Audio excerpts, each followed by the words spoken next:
அஸ்ஸலாமு அலைக்கும். Welcome to my channel ground Paradise. இன்றைக்கி நம்ம இந்த வீடியோவில் என்ன பார்க்க போகிறோன்னா, தந்தூரி சிக்கன் ரெஸ்டாரண்ட் ஸ்டைலில் எப்படி நம்ம வீட்லேயே ஈஸியாக பண்ணலாம் அப்படிங்கிறத நம்ம பார்க்க போகிறோம். And one of my favourite dish in tandoori chicken.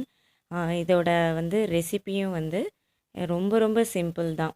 நம்ம வீட்டில் எக்ஸ்ட்ராவாக எதுவும் பண்ணணும் அப்படிங்கிற அவசியமே கிடையாது. நம்ம வீட்டில் என்னென்ன மசாலா ஐட்டம்ஸ் வச்சுருக்கோமோ அதை வச்சே நம்ம சூப்பரான ஒரு தந்தூரி சிக்கன் நம்ம பண்ணிடலாம். சேம் டைம் நம்ம வீட்டில் இருக்கிற எக்யூப்மெண்ட்ஸை வச்சு நம்ம அந்த தந்தூரி அடுப்பு இருக்கு இல்லையா, அதை எப்படி பண்ணலாங்கிறதையும் நான் இந்த வீடியோவில் ஷேர் பண்ணியிருக்கேன். உங்களுக்கு பார்க்கும் போதே தெரியும் நான் எதை யூஸ் பண்ணியிருக்கேன் அப்படின்னு சொல்லிட்டு. அண்ட் குவைட் இன்ட்ரெஸ்ட்டாக வீடியோட எண்டில் இருக்குது. கண்டிப்பாக மிஸ் பண்ணாமல் பாருங்கள், ஓகேவா? வாங்க இப்போ மசாலா ரெடி பண்ணிடலாம். இஞ்சி பூண்டு பேஸ்ட்டு நிறையா கொடுக்கணும். நான் ஹாஃப் சிக்கன் எடுத்திருக்கேன். ஸோ அதனால் இஞ்சி பூண்டு பேஸ்ட்டு நிறையா கொடுத்துருக்கேன். ஃப்ரெஷ்ஷாக இஞ்சி பூண்டு பேஸ்ட்டு அரைச்சது ஆட் பண்ணிக்கிறது ரொம்ப டேஸ்ட்டாக இருக்கும். அதை விட சால்ட்டு, மஞ்சத்தூள், காஷ்மீரி மிளகாத்தூள், ஒன்று உங்களுக்கு உரப்பு அதிகமாக வேணால் அதுக்கு தகுந்த மாதிரி உரப்பு போட்டுக்குங்க. தென் வீட்டிலே செஞ்ச கறி மசாலா தூள் போட்டிருக்கேன். அண்ட் ஃபுட் கலர் போட்டிருக்கேன். அண்ட் தயிர் சேர்த்துருக்கேன். தயிர் தண்ணியாக இருக்கக்கூடாது, நல்லா கெட்டியாக இருக்கணும்.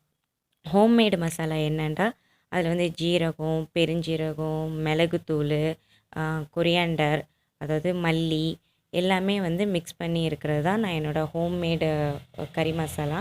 அதை தான் நான் ஆட் பண்ணியிருக்கேன். இப்போ இந்த பீசஸில் நல்லா ஆழமாக கட் பண்ணிக்கணும். நல்லா ஆழமாக கட் பண்ணிவிட்டு இந்த மசாலாவை அந்த அந்த கட் பண்ணியிருக்கிற இடத்துல நல்லா உள்ளாக்க போகணும். அந்த அளவுக்கு நல்லா அழுத்தி நம்ம மசாலா நம்ம தேய்க்கணும். இதே மாதிரி நம்ம கட் பண்ணி வச்சுருக்கிற பீஸில் நம்ம மசாலா ஆட் பண்ணிக்கலாம். நான் இந்த மாதிரி ரெண்டு பீஸை அட்டாச்சாக இருக்கிற மாதிரி நான் எடுத்திருக்கேன். இல்லை உங்களுக்கு இந்த மாதிரி வேணாண்டா நீங்கள் சிங்கிள் பீஸாக கூட எடுத்துக்கலாம். இல்லை இந்த மாதிரியே வேண்டாம் எனக்கு டிக்கா மாதிரி வேணும்னாலும் அந்த மாதிரியும் நீங்கள் கட் பண்ணிக்கலாம். நான் அந்த மாதிரியும் நான் கட் பண்ணியிருக்கேன். சிக்கனோட பிரெஸ்ட் பீஸ் எல்லாத்தையும் நான் அப்படி தான் டிக்கா மாதிரி தான் நான் கட் பண்ணியிருக்கேன். அதுக்கப்புறம் ஃபைனலாக இது எல்லாமே தேய்ச்சிட்டு, அதாவது இந்த மசாலா எல்லாத்தையுமே சிக்கன் மேலே அப்ளை பண்ணிவிட்டு, உங்களுக்கு நல்ல புளிப்பு வேணும் அப்படின்னு சொன்னால் லெமன் அதில் பிழிஞ்சிக்கலாம். நான் லெமன் பிழிஞ்சிட்டேன். ஆனால் நான் வீடியோ எடுக்க மறந்துட்டேன். ஸோ அதனால தான் நான் இப்போயே சொல்லிடுறேன். நல்லா லெமனை பிழிஞ்சிட்டு கண்டிப்பாக ஒரு 6 hours ஆச்சும் இது ஊறணும். அப்போ தான் ரொம்ப ரொம்ப நல்லாயிருக்கும். நான் இதை மார்னிங்கே நான் பெரட்டி வச்சுட்டேன். நாங்கள் ஈவினிங் ஒரு 5 o'clock போல் தான் நாங்கள் இதை என்ன சொல்கிறது பேக் பண்ணோமா, ஆமாம் சுட்டோம். இதை நாங்கள் செஞ்சோம். ஸோ அதனால் கண்டிப்பாக கம்பல்சரி 6 hours வைக்கணும். இந்த ஃப்ரை பண்ணுற மாதிரி 1/2 hour 1 hour அப்படிலாம் வைக்காதீங்க. மசாலா நல்லா தடவிட்டு ஒரு 15 minutes வெளியில் வச்சுட்டு அதுக்கப்புறம் ஃப்ரிட்ஜில் வச்சுருங்க. ஃப்ரீசரில் வைக்கக்கூடாது. ஈவினிங் 6 o'clock போல் நாங்கள் எல்லாத்தையும் எடுத்துகிட்டு மாடிக்கு போயாச்சு. ஏன்னா நாங்கள் நைட்டு டின்னருக்கு தான் நாங்கள் சாப்பிட்லான்ட்டு இருந்தோம். ஏன்னா இந்த அடுப்பு தான் நாங்கள் யூஸ் பண்ணுறதுனால இது கறி வேறு நெருப்பாகணும். அதுக்கப்புறம் சிக்கன்லாம் வேகணும் இல்லையா, அதனால் ஒரு 6 o'clock போல் நாங்கள் ஸ்டார்ட் பண்ணோம். ஒரு 7:30 போல் எங்களுக்கு எல்லாமே ரெடி ஆகிடுச்சு. நைட்டு டின்னருக்கு நாங்கள் சாப்பிட்டோம். இந்த மாதிரி டிக்காவை இந்த மாதிரி ஸ்டிக்கில் என்கிட்ட இந்த செட்டப் இருந்துச்சு. எனக்கு மலேசியாலேருந்து வந்துச்சு. ஸோ அதனால் என்கிட்ட எல்லாமே இருந்ததுனால நான் அதையே யூஸ் பண்ணிக்கிட்டேன். இந்த மாதிரி ஸ்டிக்கு இல்லைன்னா ஒன்றும் பிரச்சனை இல்லை. ஸ்ப்ரிங் பொட்டேட்டோ செய்கிறாங்க இல்லையா, அது எல்லா டிபார்ட்மெண்ட் ஸ்டோர்லேயும் அந்த ஸ்டிக் கிடைக்கிது. அது கூட நம்ம யூஸ் பண்ணிக்கலாம். இப்போ நான் எல்லா டிக்கா பீசஸையும் இதில் கோர்த்துக்கிட்டேன். நான் ஒவ்வொரு இதுலேயும் 6 பீஸ் கோர்த்துக்கிட்டேன். நல்லா பாருங்கள். வெந்ததுக்கப்புறம் பாருங்கள், எடுக்கும்போது 6 பீஸ்லாம் இல்லை. ஏன்னா வெந்துருச்சான்னு சொல்லிட்டு அப்பப்போ எடுத்து ஒவ்வொரு பீஸாக நான் தின்னுட்டேன்.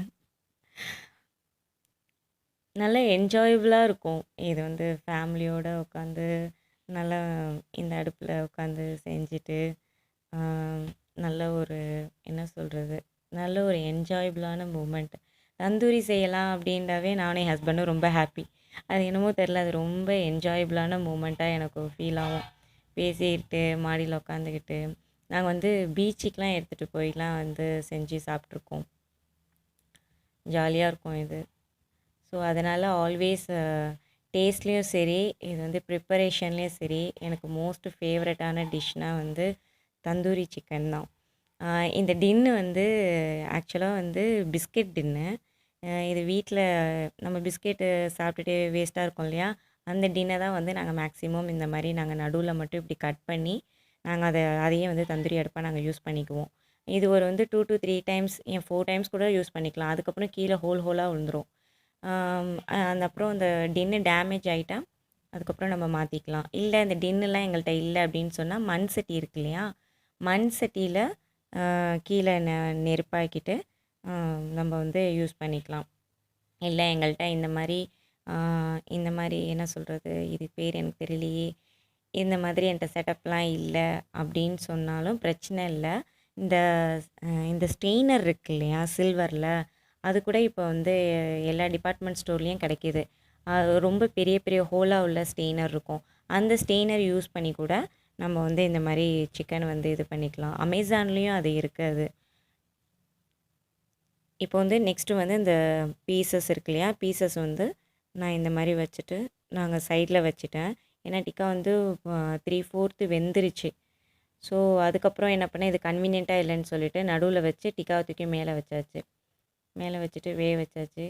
அவ்வளோதான். இது நல்லா வெந்துக்கிட்டே இருக்க வேண்டியதான். நம்ம இதை அதுக்கு இடையில நம்ம வந்து ஆயில் அப்ளை பண்ணிக்கிட்டே இருக்கணும். திருப்பி திருப்பி பார்த்துக்கணும். அதே மாதிரி கீழே கறியும் வந்து ஹீட் ஆகணும். கறி சாம்பலாக போயிடுச்சுன்னா புது கறி போட்டுக்கணும்.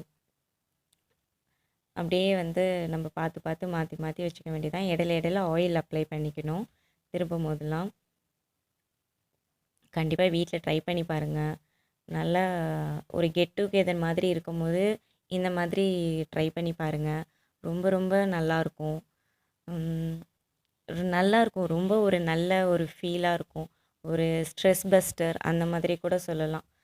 ரொம்ப டிப்ரெஸ்டாக இருந்து என்ன பண்ணலாம் அப்படின்னு யோசிக்கும் போது கூட நாங்கள் நிறைய டைம் இந்த மாதிரி தான் நாங்கள் செஞ்சுக்குவோம்.